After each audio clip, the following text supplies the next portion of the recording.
that style, it doesn't create a lot of big chances. We're 17. And I suppose that my question to you is, where is this leading?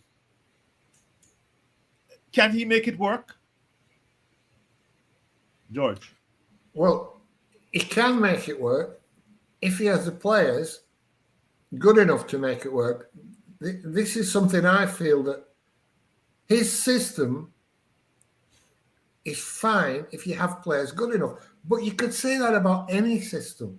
You know, yes. Every player, every manager in the country, their system will work better with better players. That's that shouldn't be a revelation to anybody. You give Pep Guardiola better players than he has now, and he will give you a better team. Mm-hmm. It's not Arsenal are not the exception, but we use that as an excuse. Oh, the players aren't good enough for his system. If they were better, we would play better. Of course we would. Of course we would. But we're not getting those players. We're not getting top-class players, top-class technical players that can play his system. And I think we're going to talk about this in the next section about where we're going next. Will his system work? Personally, I doubt it because it's not worked up to now. And the players are with him. The vast majority of players. It's easy to take young players with you. You give Martinelli, you give Saka, you give Odegaard playing time every week. They're on the team starting. They're going to back you. They're going to back you. Yeah? Yes. Of course they are. They're not going to say, oh, I don't like his system. I don't like the way we're taking. They haven't got the power to do that. They're pleased to be playing first team football for Arsenal. They would back anybody giving them that opportunity, right? It's when the seasoned pros, they're looking around going, what? You know, you ask Mesut Ozil to play not like Mesut Ozil. You ask Aubameyang to play not like Aubameyang.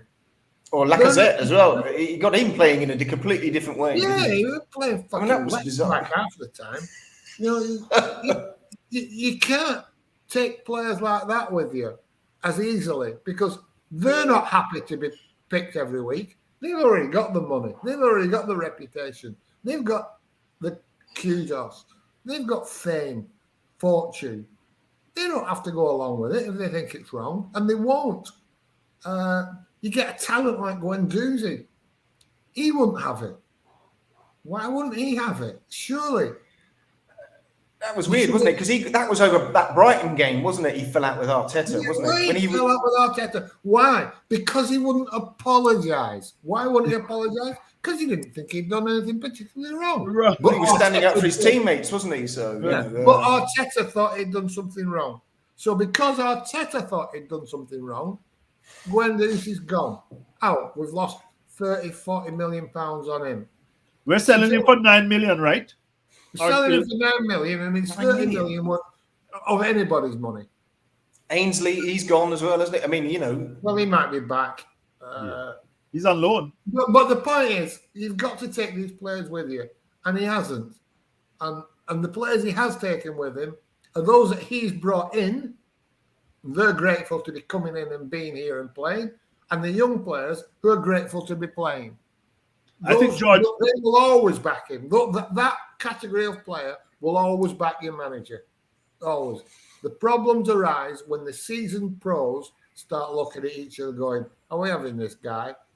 And a lot of them didn't have him. And a lot of them are out the club. Bellerin, Ozil, Aubameyang, gone. Why? You know, Bellerin is interesting because he's gone to Real Betis and really pull up trees. Good player, by the way. Yes, and but our fans just seem.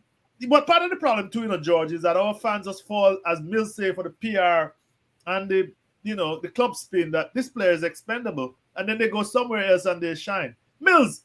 On that note, he spent a lot of money, £250 million, but the defending doesn't seem to have improved. We have had 13 losses. We've conceded 48 goals compared to 39 last year. We spent $53 million on Saliba. We brought in Lokongo. We brought in Tavares. I think Tomiyasu is good. He's he's a central defender who can play right or left back. I'm not gonna say he's not a good attacking player. I'm gonna be just assert my opinion here. He's not a good attacking player like a Hector, but he was a good addition. But for all that money that's been spent, where do you put Arteta? I am all, before I even let you respond, I am all for Ehab's 200 game. But for all the money that's been spent, are you satisfied that we made enough improvements on the defensive side, especially? No, not at all. But again, I don't really know what's going wrong. We said in the previous version, I don't really know what's happening with the defense. I don't know why it is. I don't know how they're being coached. I don't know why there's not a really strong partnership between, Gabriel and Ben White. I know Ben came in, but you would, the guy's a professional footballer, however young he is, you'd think he'd be able to adapt at least to a sort of some degree. And I don't know if I said this earlier, forgive me if I did, but there was a time when you could always rely on an Arsenal defence. And I don't feel very, I don't know. Again, I don't have the skill to pinpoint what's going wrong. I don't know what it is. You can, is it management? Is it training? Do the players like each other? What's going on? Is it just a formula where they're not getting on well? I have no idea. It could be all of those things. It could be none of them. And it's just, that's the way it is, I suppose. But usually there is a cause and effect and not just something out of nowhere. But so I don't know if I can really help you on that one. I just feel that, I feel like the two in the middle are not as commanding as they could be. That's all.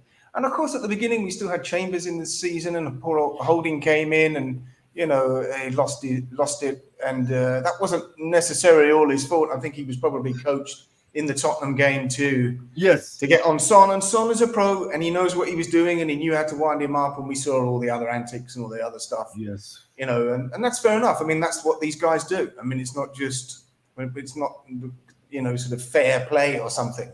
People are, well, it's not. They're getting up to all sorts all the time, aren't they? And, and the game doesn't flow in that sense. We only need to look at corners or something, and we see it's like sort of like a rugby match. Yeah, exactly. It is American football or something like that, It would be interesting if they could bring in a sort of a fining system, a post-game fining system, and it might stop it. But I don't think they're going to stop that problem in the game. It's not going to, Mills, stop dreaming. The things that I see in the boxing profession, people, demanding fair play. It's not gonna happen. George, it brings us to the point now. Going forward, where do we go? We spoke about the attack. We spoke about the defense. We didn't speak about the midfield. But obviously, Mr. Odegaard, helped us. He improved a bit. I was not his greatest. I didn't think he was worth the money we spent on him, but he was an important player in the system. But going forward, George, it seems as if we're going back. We're going to bring Mr. Saliba back. We have signed Eddie.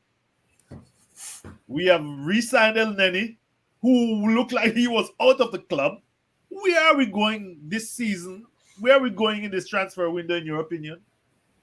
Right. Well, what's happened so far is we've signed Eddie and we've signed El Neni. That's not an improvement. That's status quo. We've not you cannot point to them and say that's an improvement. We've lost Lacazette. However good, bad, or indifferent you think Lacazette was, the fact that he's gone, we're weakened. So we're 100% reliant now on the quality of players that we bring in. If we bring in players that are better than we have, we improve. It's like, I'm going to go back a minute to the defence. People were asking, why have we not improved? Why have we conceded more goals, yet we spent £150 million on the defence? And the reason is the players we've brought in are not as good as the ones that we've let go. Ben White is not as good as Louise. That's right. As simple as that. Hector Bellerin was better than Tomasaku or Cedric, which was split between them. Maybe Tomasaku was all right on his own, but a lot of the time Cedric played. KT, injured most of the time. Tavares, no improvement. We've not got better by the quality of players that we've brought in. Now, for us to improve this season, our younger players, Saka, Martinelli, Odegaard, Eddie himself, they should improve naturally. Just with the aging process, they should get better. But we're entirely dependent now on the quality of players we bring in. If we bring in Jesus, for example, we improve. If we bring in Dominic Calvert-Lewin, we get worse. But they'll both cost us 50, 60 million pounds. So it depends on what players we bring in, whether we improve or not. We would like to bring in players like Jesus, Sterling, Gundogan, Shevchenko. You bring those types of players in and we improve massively. But we're unlikely to get players of their quality. So the improvement won't be that much. It's just got to be better than we've got at the moment.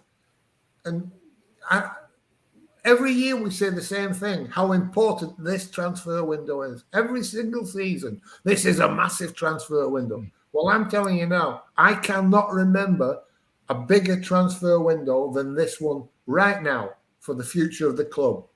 Because we've already trimmed the squad down, that just bringing the players in should be easier because we don't have to get players out.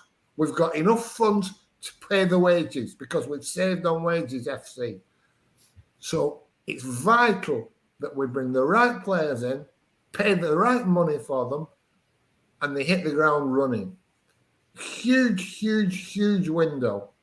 And the next year is going to be completely, well, not completely, but let's say 90% dependent on who we bring in this transfer window. It's massive, absolutely massive.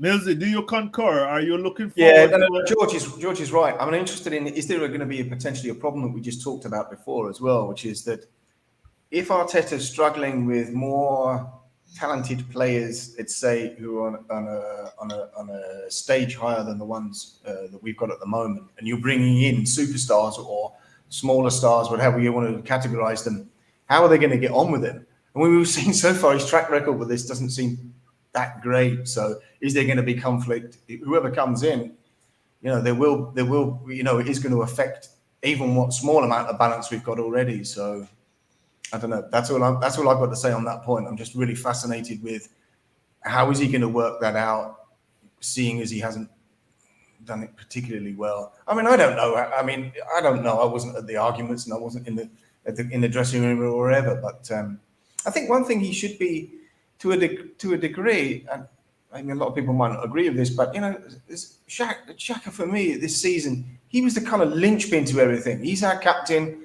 Martin Odegaard, what was he being made captain for? Now, maybe I've got an older, boring, old fart version of what a captain is and those things. And I realised that it's not, I was a captain once, and it's not always easy because if you get guys in the team who particularly perhaps aren't favourable to you, they want to listen to you. And that's a kind of a tough thing. But Xhaka is the captain. He is the linchpin for me and the whole team. And if he goes, and why would I don't know what his contract system is, or maybe other teams would like him. But he stayed through thick and thin, and a lot of the time it's been thin. Not just not just the guff he gets on social media and all that kind of stuff, which is nutty and whatever, but mentally ill but also with the fans and in the stadium or wherever, and then the sort of the problems he had with refereeing as well. Well, he got sent off. Yeah, but sometimes he didn't need to be sent off in some of those things, and it looked like they were going for him. And there's such a pressure on him as well, And anyway, so. Well, Judge and I have spoken about it, and I continue to see this on social media amongst the fans. Arteta selects Xhaka whenever he's fit.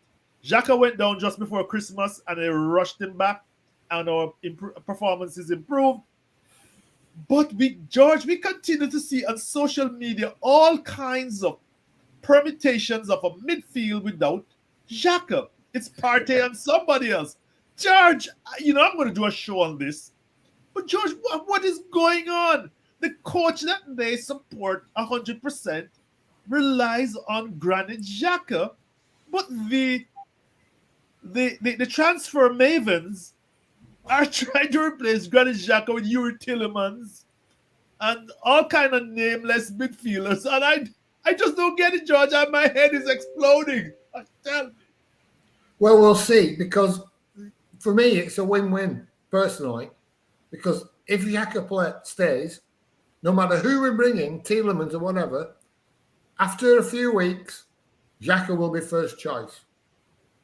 And that's that. So I'll win, because I'll be proven right. If he leaves, we'll get worse. And we'll see who've got worse. We'll see the midfield's deteriorated. And I can go, told you so, I'll win, I'll be proven right. So it's a win-win situation for me. Mikel Arteta should have the strength to come out and say, look, Xhaka's captain. I don't care what anybody fucking says. He talks this good game like he's the man in charge. Yep. Put yourself in charge. Xhaka's the captain. The players know he's the captain. Everybody watching the game knows he's the fucking captain. Yep.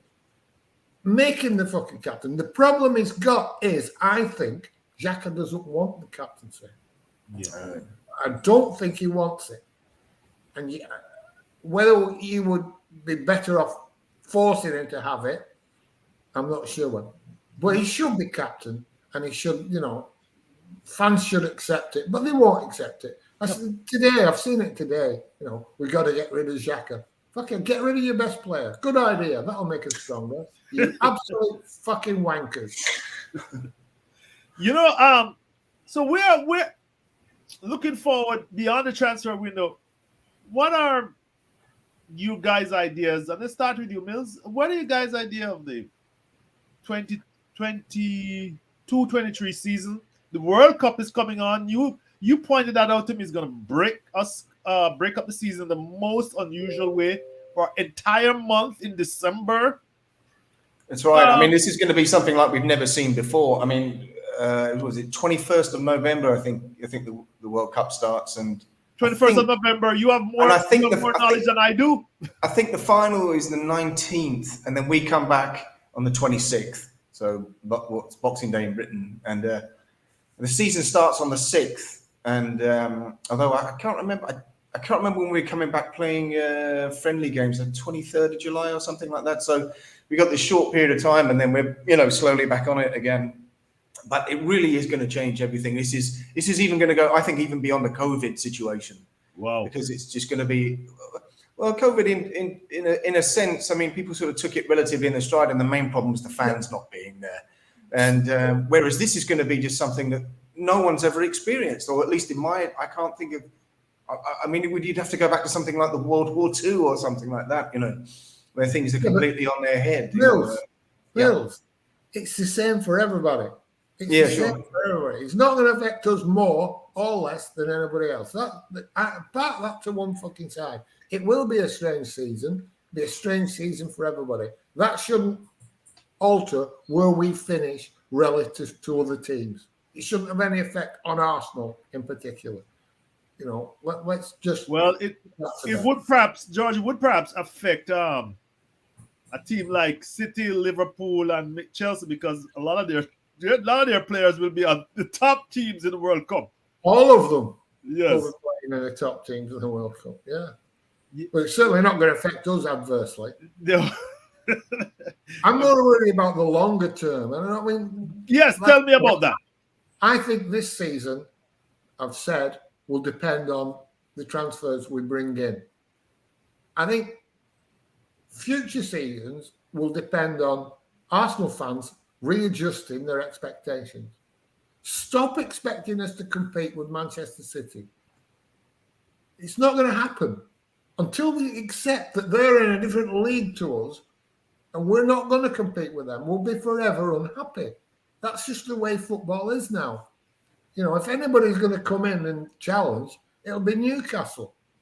You think, how are you going to get players up to Newcastle? Nobody wants to live in Newcastle. Believe me, for the money that they're going to get paid, one way or another, because it won't all be above board, they'll be going to Newcastle. Chelsea will have to see how much they spend, but possibly they'll fade out of it. So our self-sustained model might keep us in the same position. Newcastle come in, Chelsea go out. But Chelsea's produced enough income now to actually compete with us because of the past success in the last 15 years. They can actually compete with us on level terms now, on income generated. Yes. So it's going to get even more congested at the top. We're going to have to adjust our expectations. Well, don't expect. I honestly, I don't think I've got that much longer to go now anyway. And I certainly don't see us winning the league again or challenging again for the league in my lifetime. And I've accepted that. And somebody who's 20 might have to accept it as well. But Mills, your family been there and you've seen the ups and downs. I mean, they've told you the ups and downs. Yeah. We're in a very strange period here, as George says. I mean, we have Newcastle. Eddie Howe is a very good coach. You've seen it. I mean, what he's done is just bringing in two new players over the winter. The boy Grimaires is good, but it's the team just plays a much different. It's just the confidence and the attacking is much better, proving that Eddie Howe is a good coach. But you agree with George? We need to, don't we need to readjust our aspirations a bit? I think everything went wrong completely. Nothing wrong with Emery. He was the wrong person to come in. I think there wasn't a proper transition. Why everybody they must have been so jealous of us, and it seemed as if they wanted to just start again. You can't start again. Everything, there's no beginning and there's no end anyway. You can't find them. There isn't. Everything's cause and effect. It's all knocking on. And I think that we made a massive mistake in this.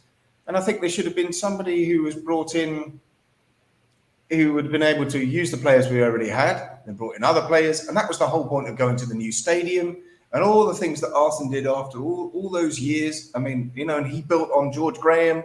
George Graham built on, Don Howe and Terry Neal and on it goes all the way back. And I just feel like the transition was poor, and here we are stuck. And I don't think, unless they're going to get somebody else in, and I don't think it's out of the picture that Arteta might not go next season. I mean, if we really hit the kind of a poor patch and he loses George made a really good point on Sunday when he was talking about the players are going to improve. That's a natural thing that that's going to happen. And but what happens if he loses the dressing room and they just down tools? He's gone, and they're going to have a problem of who they're going to get in, somebody else, and it would need to be somebody who at least is going to try and get us on another trajectory back into the Champions League, and that's going to take a new plan. And I'm not sure that the structure that we've got at the club is able to do that at the moment. Poor old Pepe, he was a very fine player before he came to us, had a ridiculous price tag on him, and I know that's a whole part of the game that's going on now that is out of hand, and what can I do about it? I'm just a small bloke in the middle of nowhere, so I've got no chance of anything to say in my opinion on that. So we made a poor transition, and I don't see, like George says, I don't see how we're stuck where we are now, and unless there's a massive change, and somebody who can really motivate players, nurture them. I mean, Partey, he's a good player. He came in, he's a good player. What's going on? Why is he skying it out of the stadium, hitting pigeons, etc.? I mean, that's because he's technical. Sorry, Mills, he's technically not good enough. I mean, I look at some stats. His shots on target is horrible. I'm going to tell you that. What if you had a manager? What if you could have a manager that could sit down and start training him again, and like getting him, Xhaka to take him under? I know Xhaka, basically carries him a lot of the time, but I'm just kind of fascinating. I think we need a different kind of approach, but. It's probably not going to happen. Wait, I'm not sure that there's a coach in the world that we could bring in that would turn us into title contenders. Not Klopp, not if Klopp came. No. I know he won't, but not Klopp. No, because he wouldn't be given anything like the financial backing that he got at Liverpool. And let's be honest, how did he make the massive improvement? He went and paid them world record fees for a goalkeeper and a centre back. He didn't do it magically. He didn't find somebody playing in the reserves. And he got that backing. All right, he got it. They'll tell you about the net spend and all the rest of it. But I don't look at net spend. I don't think net spend has anything to do with it. I think you look at how much the squad cost. The squad you have now, how much have you paid for that squad? That'll tell you in relative terms how good the squad is, right? Because you can corrupt net spend by selling Philippe Coutinho or Gareth Bale, and it looks like you're not spending much money. But if you just add up how much each player is worth at your club in that squad and how much you paid for them, that'll tell you how good the squad is. But I don't believe there's a manager in the world that will make us title contenders, because it's about money now. It's as simple as that. And with no fan base does not want to accept it. They'll make it about history, tradition, and all these other fucking bollocks. That no player, you want to sign Haaland. Well, Arsenal are a bigger club traditionally than Manchester City. Why is he not coming to us? Why can we not even go and talk to him? Yeah. It's because it's fuck all to do with what he did 50 years ago, 20 years ago, or even 10 years ago. It's to do with now, how much you can pay in wages and what's the chance of winning silverware. Well, we can't pay big wages and we can't win silverware. We certainly can't compete for the big trophies. We're not even fucking in most of the two of the big trophies. So, we have to be realistic and understand the landscape has changed. Readjust our expectations and accept that. Can we get a better manager than Mikel Arteta? I'm sure we could. Would it make that much difference? I don't think it would. We are where we are. I don't know. I mean, it's difficult to say, isn't it? But I just would like to see a guy who could come in and get a bit more unity in the team. And I don't think we have that kind of unity. And that even if we are going to underachieve, and I agree with everything you're saying, George, but I think we do have unity. I think we do have unity. Do you? Okay. Yeah, I don't think there's so much disunity, to be honest. At this moment in time, yes, there's a lot of unity. And I've said it because the players that he's brought in are always going to be behind him. Young players that are getting game time are always going to be happy with the situation. They're never going to complain. And that's the bulk of the squad now. The bulk of the squad is hardwired to be on his side, either because they're his players, he's brought them in, they're glad to be here, or the young players who are desperate for game time and they're getting it, so they're going to back him. The problem will come when the likes of Saka, Martinelli, Odegaard are established. Right. Established players. And then they have a dip in form. The team has a dip in form. Then they're not going to want to blame themselves. They're not going to want to knuckle down and say, I'll just get on with it. They're going to want to blame somebody else. It's not me, Saka. It's not Saka that's playing badly. It's not me. It's who? Who are they going to point at? They're going to point at the manager, because they always point at the fucking manager, whether it be directly or indirectly, through PR or through their agents or somebody else. They always blame the manager. It's never them. Once they're established. If they're not established, they can go, oh, I'm learning. I'm going to do what I'm told. I'm going to knuckle down. It's not like that once you're established. Once you're an international, a full England international, first choice for England, are you going to blame yourself? No, you're going to blame somebody else. So they're going to stop backing him 100% at that point. That's how it works.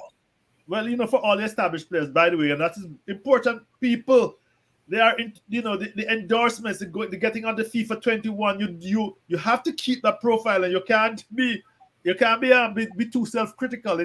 That's not, your PR people are not going to have it. Millsy, let's just try to wrap up here. So what are your aspirations for next season? Quickly. I suppose everybody wants top four, don't they? But I suppose that's the only thing we can aim at. But George is saying, taking into account what George said. I'm sorry to interrupt you. Go ahead. Well,